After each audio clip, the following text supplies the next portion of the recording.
Hello, everybody, and welcome to Non Sequitur News for February 13th, February 12th, 2025. Wow.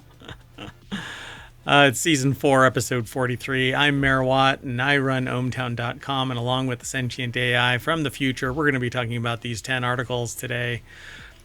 They're already in the description for the live stream, and you can get them by typing in pound NSN or not pound, exclamation point NSN. Been doing this for 4 seasons now, and I still don't get it right. Anyway, if you're in the chat over on Twitch, we also stream to YouTube at the same time. So we're going to talk about these 10 articles. Elden Ring, Nightreign, solar cells made recyclable, a remote boat from Yamaha, Sonic Racing at Sony State of Play 2025, OpenAI cancels its O3 model, a Miata snowmobile, Kilauea is erupting again, Domino's pepperoni perfume, and startups are showering employees. And then finally, deep sea shrimp have enhanced vision. So a whole non sequitur news episode, if that ever was one. Let me scoot a little bit closer to the bar there. Anyway, everything's powered by ohmtown.com. That's that site over there. Go check it out. Become a citizen.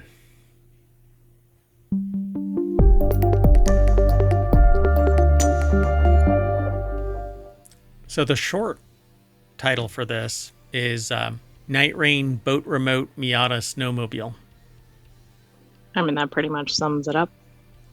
Yeah, there's 7 more articles on top of those 3, but there's only so many words that we can stuff into the title. Hello, sentient AI from the future. Hello, Mayor Watt, and hello, hometown citizens. You ready to get going? I am. Let's move it. Okay. We try to avoid the noise and just talk about the articles and give our 2 cents about it. All the noise comes from Mayor Watt. So let's get going. First article is over in Tabletop Nights. That's one of the many. There's about 50 channels that we're developing here over at ohmtown.com. News gets aggregated, just a small portion of what the providers of this news have to offer. So we scan this little tidbit right here and now. We typically are judging everything by its cover, so the title. Then we look at this and go, hey, you know what? That's pretty damn interesting. Let's click that link. And that'll bring us over to here. So Elden Ring Nightreign gets May launch date.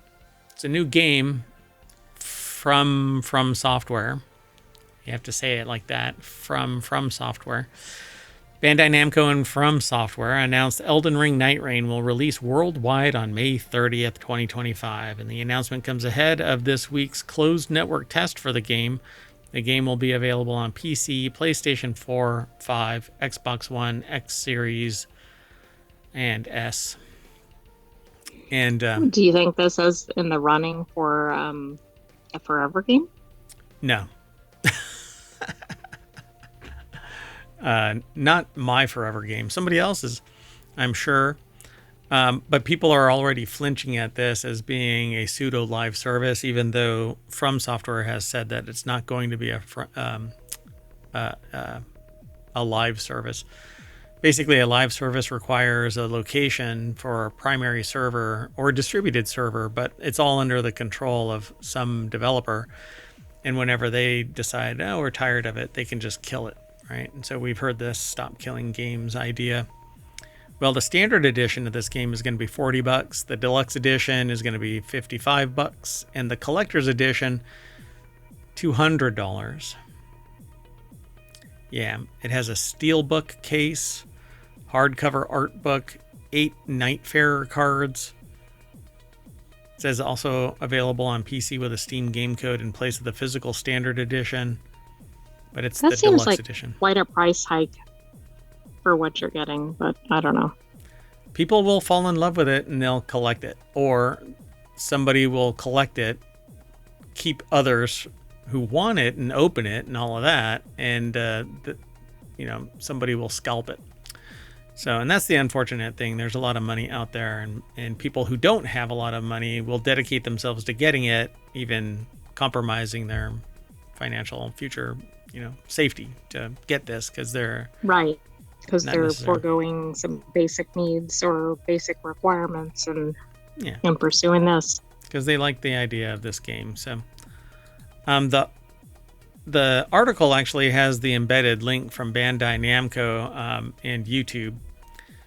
And this is the game, and it's basically you go through 3 days, 3-day and night cycles. You get dropped into this realm kind of like Fortnite style, except that you can't control the bird, apparently. I don't know if that's going to be permanently embedded like that, but I've watched other people now play this game on a limited run, early access style. And basically it's just a hack and slash kind of game in the vein of Elden Ring, with some of the lore and canon of Elden Ring. You fight some of the monsters from Elden Ring and so on. Does it remind you a little bit of like League of Legends? No, because League of Legends, like what you're probably more familiar with is the shows that are the cinematics, like the showcase type. Yes, that's exactly what I was thinking of when they were showing this trailer. Yeah, so you're familiar with the cinematics, but the League of Legends is a MOBA. It's a top-down kind of game where you have to run back and forth, back and forth, back and forth, back and forth, back and forth, back and forth. Hold on a second, I'm stuck. Are you going back and forth, back and forth? I'm going back and forth, yeah. But League of Legends is basically is back and forth, whereas this is you're fighting to get to a boss, completing the boss, and my understanding is you're just kind of buffing yourself up over and over and over again, getting stronger and stronger until you can fight the last boss. I don't know really what the end game is of this, because it's not even released yet, and it's doing its closed network test this coming weekend. So I think it'll be a fun game to watch. I will not buy it. But From Software, if you want to give me a code, I'll play it. Well, it does release on a Friday, so that would be a fun weekend if this is your thing. Yeah, Summer of Stream is coming too. So, all right. Let's keep going. Next article is over in Technology Today. That's one of our weekend shows. That is on Sundays, wedged between WarCrafters and 4-Wheel Tech. So, next-gen solar cells now fully recyclable with water-based method. In a study published in Nature, researchers at Linköping University have developed a method to recycle all parts of a solar cell repeatedly without environmentally hazardous solvents. Okay, this sounds incredible. The recycled solar cell has the same efficiency as the original one, and the solar cell is made of perovskite, and the main solvent is water. So perovskite is this relatively newly discovered material that is, I guess, kind of revolutionary for solar power. One of the problems was trying to recycle a solar cell or a solar array has been fraught with issues. Right, almost non-viable, and if you do it, you have to use really, I think, caustic chemicals. Right. So in the study published in Nature, they figured out a way to do this, and they say there's currently no efficient technology to deal with the waste of silicon panels. That's why old solar panels end up in the landfill, huge mountains of electronic waste that you can't do anything with, says Xun Xiao, postdoc at the Department of Physics, Chemistry, and Biology, IFM, at Linköping University, or LIU. Feng Gao, professor of optoelectronics at the same department, adds we need to take recycling into consideration when developing emerging solar cell technologies. If we don't know how to recycle them, maybe we shouldn't put them on the market at all. Bravo. Different ideological bents, but there are many companies that want to get perovskite solar cells on the market right now, but we'd like to avoid another landfill. In this project, we've developed a method where all parts can be reused in a new perovskite solar cell without compromising performance in the new one. Interesting. I mean, this is really spectacular if this can be replicated and done multiple times, large scale, etc. But this is fundamental science at the university research level. And so you need that money to flow in so that they can do this kind of stuff, because it isn't done quick and it isn't done cheap in the grand scheme of things, but it can pivot from being a fundamental research project to a viable business model and remain a positive output for economies, for society. So it says there are already methods for dismantling perovskite solar cells. This mostly involves using a substance called dimethylformamide. It's hard to even say it. Who named that? Yeah, not me. I would have stopped at dimethyl F. Or you could just kind of trail off, dimethyl. Dimethyl. A common ingredient in paint solvents, it is toxic, environmentally hazardous, and potentially carcinogenic. Yeah. Well, they've discovered a new way to do it. Yeah, that all. I mean, I see why we're trying to get away from that. It's not. Drink this water. Let's keep moving. The next article is over in Non Sequitur News. Yamaha made a boat remote. It's not a remote boat. It's a boat remote. Right, but what is a boat remote? Yeah, you're about to find out. Yamaha's Helmmaster EX wireless control looks like an upgraded version of the Nintendo Wii's Nunchuk controller. They've announced a new handheld controller that gives a captain full control of a boat from anywhere on board. It's compatible with Yamaha's Helmmaster EX control system, which is designed to make boats more accessible. I mean, nobody can get up and turn the channel on their boat, right? Yeah, this allows full remote. And the channel was a good choice of words, even though accidental. Channels, boat in channels, boats. Right, I wasn't even thinking about that. I was just making a joke about the remote.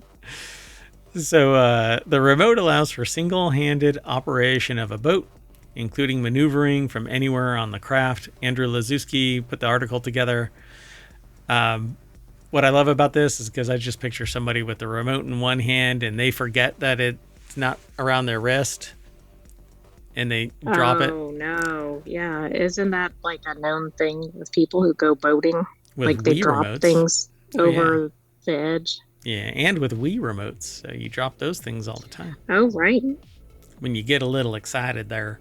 But the other hand has a beer. Or you throw them through the TV or whatever. Exactly.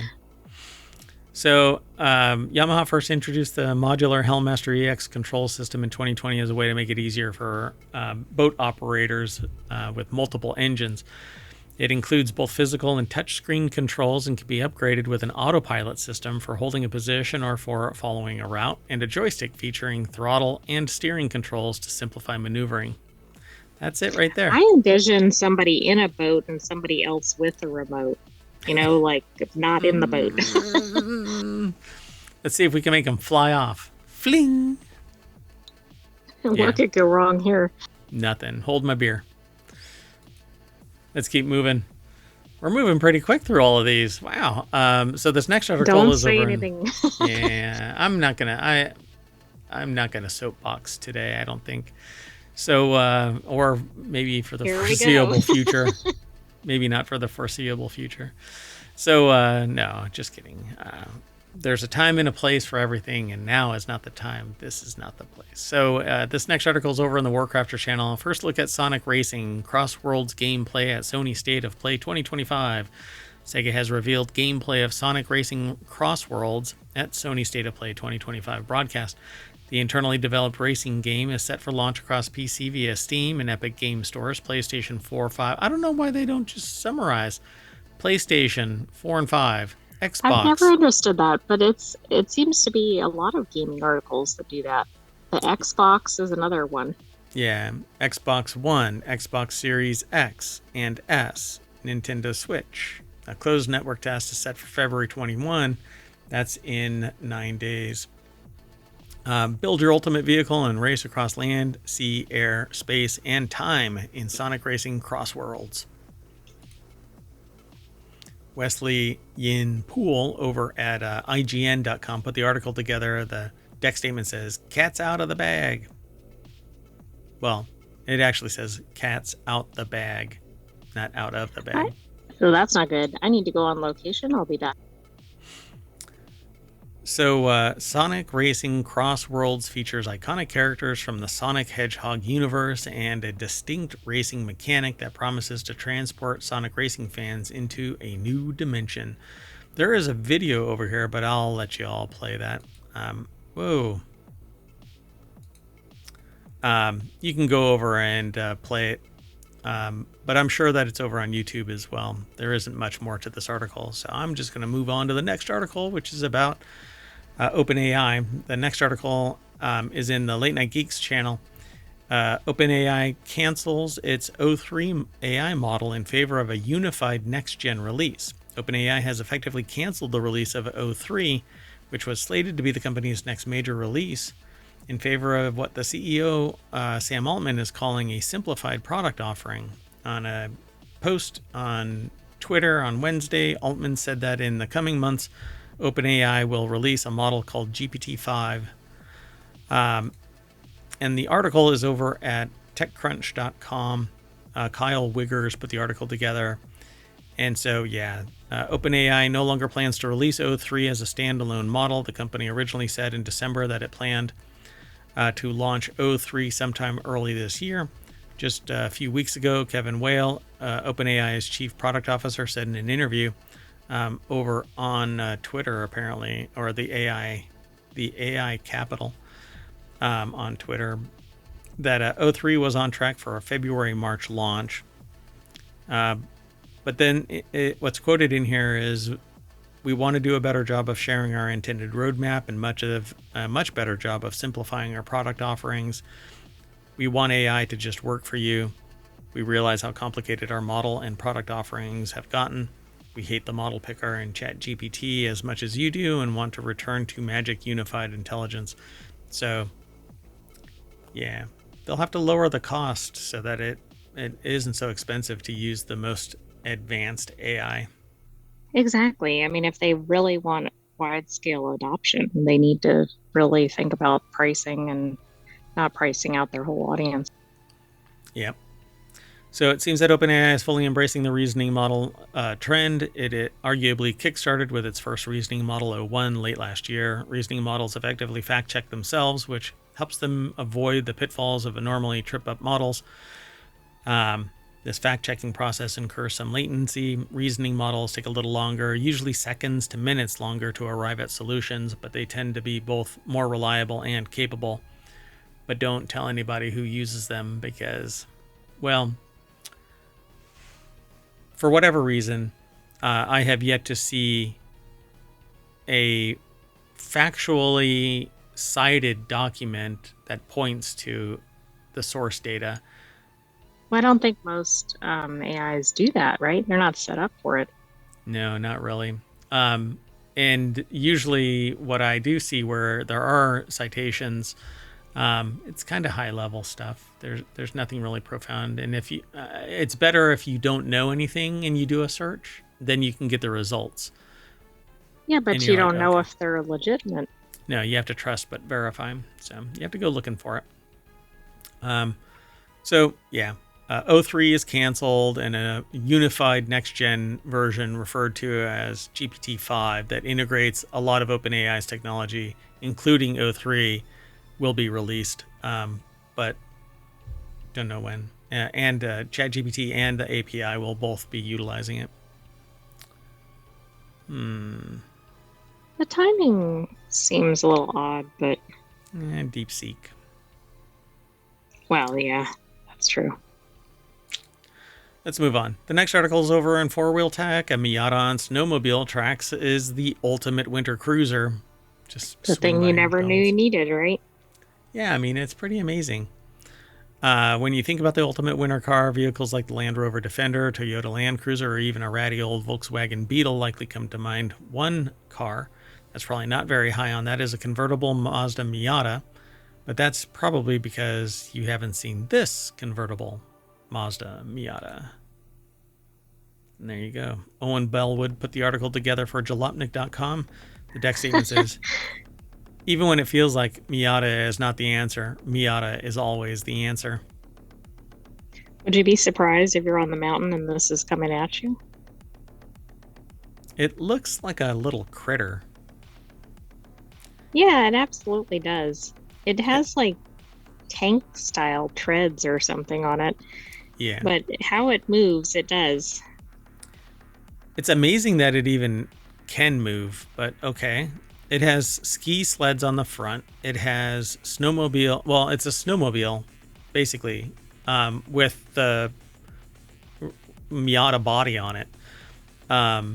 It has Baja lights. It has a roll cage. It has what seems to be an extra wheel in the back, but I don't know why it has a wheel. Oh yeah, that's odd. It It's has like a a tire. spare tire or something. Yeah, maybe you can take this off and put regular tires on.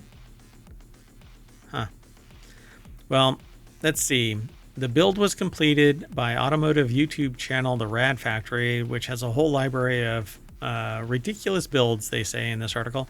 Just like this one. For the latest creation, Rad Factory started with the first generation Miata that they'd previously kitted out with tank tracks to make it go anywhere. And then they just put ski sleds on the front.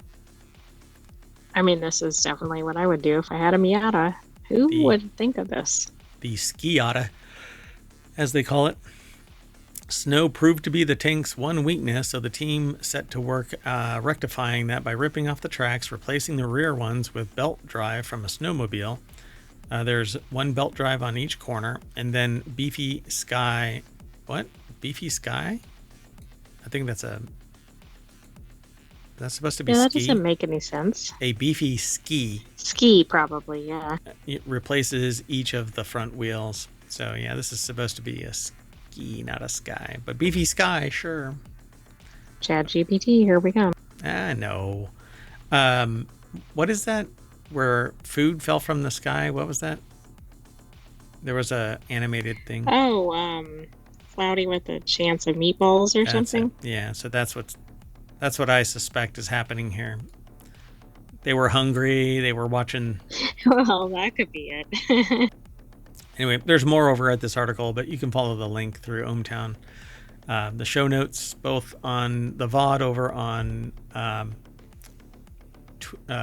Twitch. Hold on a second. I want to try something. Let's see if I can get away with this. We're doing it live. Oops. Yeah, we are. Oh, shoot. I just did the wrong keyboard. Okay, hold on. So I'm going to try and do something because what happens is YouTube viewers don't get to see this. And then, but I will get this working over on YouTube as well. Because I kind of get frustrated by the fact that only in the show notes are these links. All right. So we're about Yeah, that's ready. never made sense, but I know that's because of the... Omatron. Yeah. Well, YouTube doesn't like Omatron. Omatron doesn't attach when we start streaming. And so it's not in the chat to sit there and post this stuff. But that's okay. We're really ahead of the game. And let me just finish that. Okay. All right. So let's go on to the next article. It's over in the Mobile channel. Kilauea is spewing lava again. Oh no, here we go again. We know what happened last time. They had a major eruption, right? Like it was a long-term thing, and yeah. And so this is in the in Kilauea. So pardon me, my nose was itching.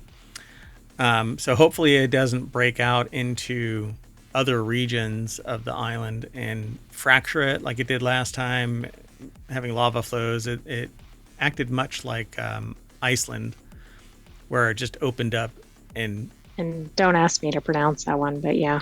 Yeah. So Kilauea volcano began shooting lava into the air once again on Tuesday. And this show runs between Tuesday and Wednesday. So on the big island of Hawaii. The article is by Audrey McAvoy over at phys.org. And there's people standing right on the edge of this thing. I never understand that because you always see things, and maybe they're just, hundreds of yards or something away, but you always see things where it shoots up some massive molten distance. lava, and you're like, Yeah, I'm always thinking that maybe they're way too close, but then you find out that their distance is really far. Just everything is massive in scale when compared to the human. Like those one people that were really close to the eruption. That we saw this video where lava was flowing past people and just kind of billowing out like a wave, and people ran towards it. No, don't get a good picture of that. That's going to cost you. Yeah, the picture is not worth your life. Yeah. So Kilauea, one of the world's most active volcanoes, has been erupting on and off for nearly 2 months since its burst to life in December 2023, I guess, or on December 23. This last 23? Yeah. It says nearly 2 months. In 2024. Yeah, in 2024. So the eruption has been taking place at the Volcano Summit crater inside Hawaii Volcanoes National Park. No residential areas have been threatened by lava. The latest release of molten rock began at 10:16 a.m. with lava flowing on the floor of the Hala Meo crater. I think that's how it's pronounced. Meo. Yeah, something like that. I can't say it better, so. Okay. George. We're calling it George. No. Exactly. A half hour later, a vent shot lava 330 feet high. So that is quite the difference from a little bit of a trickle to 330 feet high. Yeah, I mean, that's the thing. If you're like 10 feet away, you're kind of like, oh, I'm okay. No, you're not. No, you are not. So people have been flocking to overlook sites inside the national park for views of the eruption. Kilauea is about 200 miles southeast of Honolulu. There isn't much more to this article, but you can go and check out the pictures that Audrey McAvoy and phys.org have put together. You can also watch at least for now, safely, USGS stream of the Kilauea volcano. And you know what can't get you when you're watching it online? Nature. Yeah, lava. Jumping 330 feet in the air. Yep.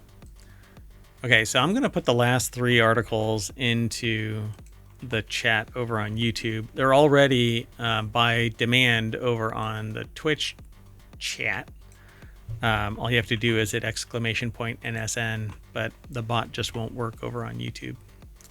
It says it's attached and working, but it's not. So, I don't know. It's not my command because I know it works. Okay. Let's go on to the next. We got 3 more articles, including this one. This next article is over in the Mobile channel. Domino's released a pepperoni perfume just in time for Valentine's Day. Yeah, I don't know. I mean, if you have pets, that might not be a good idea. Want to smell like your favorite food this Valentine's Day? Yeah, me neither, says this Vice article writer. We'll name them as soon as we get over to the source, but if you can, you can if you want to, is what it says. And it doesn't entail rubbing pizza all over your body either. Oh, don't yuck my yum. What if I like rubbing pizza all over myself? That's a waste of a perfectly good pizza. Or is it? If you want to pay tribute to pepperoni pizza by wearing a matching fragrance, Domino's has your back. The pizza chain has launched a pepperoni-inspired perfume to set the mood for this lover's holiday. Oh yeah. Apparently smelling like meat, cured meat that is, offers a sort of romantic appeal to some people. The article is by Sammy Caramella over at Vice.com. Yeah. Eau de Passion. And it's a Domino's pepperoni scented perfume. I wonder if people buy this like as a novelty or even just to kind of sniff it, like if they really like pepperoni. It's But pretty weird. I don't get it. They say that that you'll have to act fast by filling out the form on the Domino's website between February 10th and 17th. So it's 2 days behind schedule. This will enter you into a competition to win a 30 milliliter bottle. It's only available in the UK and Ireland, so if you live elsewhere, you might want to buy your own ingredients. The perfume is said to have hints of pepper and spice, as well as a woody, warm base, the Post reported. So, New York Post. Perfect to douse yourself in before heading to a classy dinner with your partner. Nothing like setting the mood. I don't know. They say in this article, though, well, since you're asking, I can think of a way more attractive things than pepperoni perfume. But hey, to each their own, right? I'm not here to kink shame anyone. I used to wear those pumpkin cupcake scented Bath and Body Works body spray, so who am I to talk anyway? Yeah, but that's a different kind of scent. Yeah, that's sweet, not savory. I can handle Right, sweet. that's like, do you want to be smelling like a, whatever, spinach omelet or something? Probably not. Yeah, I don't want to smell like pepperoni. Anyway, let's do the next article is over in Non Sequitur News. Startups are showering employees with wild perks from MRIs to paternity leave. 2 years ago, Erica Erica Berghart, got into an MRI machine. She didn't think she was sick. The hour-long full-body scan was preventative to search for cancer, aneurysms, medical conditions. People often don't know they have until they feel the symptoms. She had a stopper in one hand in case she felt panicked while she watched Sex and the City on a screen above her. Well, that's a unique MRI because most of those don't have that. So the article is by Amanda Hoover over at businessinsider.com. And so the MRI cost was $2,500 a person, but Berghart's bill was fully covered by her employer, the media company 1440. Recently, the company added preventative scans as a benefit to its 19-person team and their spouses. Berghart's 1440's director of growth, she said, found one minor health issue and was able to follow up with her doctor to keep an eye on it and gave her peace of mind. So, yeah. These perks actually had been around, or have been around with startups for a considerable amount of time. Like the .com boom really was the epicenter for it. They say a decade ago, trendy perks were everywhere. Dropcam offered employees helicopter rides piloted by the CEO of the company. Eventbrite added... Is that supposed to be a perk or yeah, fear or a threat? Like, do they like the CEO? It's a threat. Eventbrite added an arcade game to its office each month, and Google had a concierge service to run errands, making any employee feel like an executive. But big tech bosses have stopped caring about your feelings. Layoffs have been rampant. Last year, in what was dubbed Grubgate, Meta fired employees for using $25 Grubhub credits on their personal care items instead of food. This year, Mark Zuckerberg has told all employees to buckle up for an intense year. Companies like Target, Meta, and McDonald's are scrapping or toning down their DEI initiatives, and so on. As the gap in work-life balance grows at many major companies, smaller firms are seizing a chance to stand out using more individualized benefits to signal it to its workers that they do care. Yeah, this is a much longer article, but in a nutshell, some companies are offering up bonuses to make your work-life balance a little more equal. But that it's up to that company, you know. You gotta in startups, well, and also that might not be in perpetuity, right? Yeah. So, like, if you want to be at the company and they have perks, that might be good. But I wouldn't go there just for the perks because they might turn them off. And it's a startup community, so it may flame out within 5 years. So you just never know. So be nimble. head on a pivot. Let's keep on doing our thing in our last article for tonight, and we ripped through these. It's over on the Mobile Channel. Deep sea shrimp have evolved enhanced vision for the bioluminescent world. Study finds light is a primary driver of visual evolution in shrimp, according to a new FIU research published this week in Nature Communications. Joanne Adkins, Florida International University, put this article together. It's posted over at phys.org, and it has a sampling of different shrimp, 6 shrimps, so far, of differing body types. You'd think you'd see one shrimp, you've seen them all, right? But nope, that's not the case. The Oplophoroidea diversity representing all genera in the study, and they list what they are, but I'm not going to be able to do that. So the deep sea is a dark place with only light coming from animals that glow, bioluminescence, and occasional faint glimmers from the surface above, led by biologist Daniel Delio, I'm not sure how they pronounce it. This new FIU research reveals animals that live in the deep use this light to navigate the ocean and potentially discriminate different sources of bioluminescence. The study specifically looked at a group of deep sea shrimp called Oplophoroidea that can migrate vast distances up and down in a water column.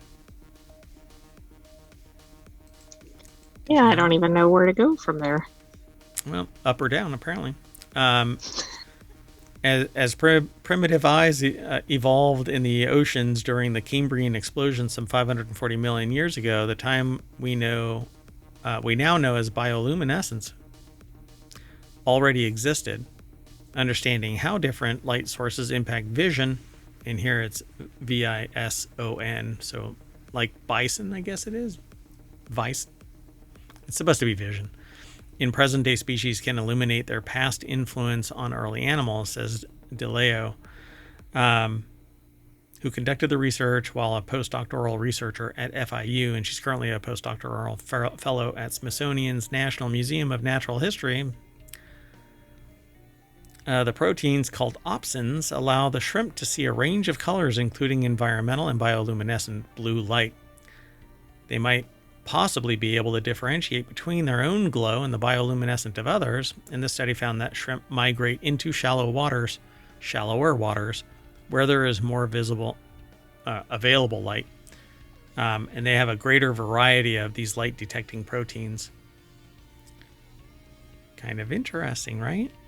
So, what's weird? Just another area where we don't know much about it. You can actually see differentiation in the eyes of these guys. You have to look really hard, but like one looks like it's clouded over, one is clear as a bell. Yeah, and I'm guessing they're all at different layers, right? Perhaps, yeah. What this research does, it says it helps improve the understanding of how deep sea animals are able not only to live, but thrive in such extreme and dark conditions. And the study suggests that navigating across different light environments in the deep sea is important, especially for those that migrate into more shallow waters. These opsin proteins may also be particularly important in helping these shrimp in recognizing which animals are friends and others that might be foes. Yeah, this is really interesting. I just think we have so little understanding of deep sea. Oh yeah, for sure. I mean, it's hard to get down there, so I don't know. Maybe somebody can create a sub that can go really deep. Yeah, I was going to say too soon. So what we're going to do now is end the show by going back up the water column, which will lead us back to the front page of ohmtown.com, where all the news is aggregated. None of the noise, because all the noise is right here in this stream, in this water column, in this bag of mostly water named... Don't you see all those shrimp going by? Merwatt. Yeah, there's a whole bunch of them. Look, yeah, exactly. It actually worked. Well, that's it, folks. We're out, and I'm taking the AI with me. You want to say bye? Good night, hometown citizens. Thanks for joining us for Non Sequitur News. Be back tomorrow for another episode. Be sure to subscribe. and I am going to scream because I have Windows 11 updates turned off so I can manually do them when I want to, and it's already updating. It's telling me that it needs to update. So frustrating. All right. See you tomorrow, everybody. I just don't get it. And I'm going to replay everything over the last 10 days or so you don't miss anything. See you soon. Bye-bye.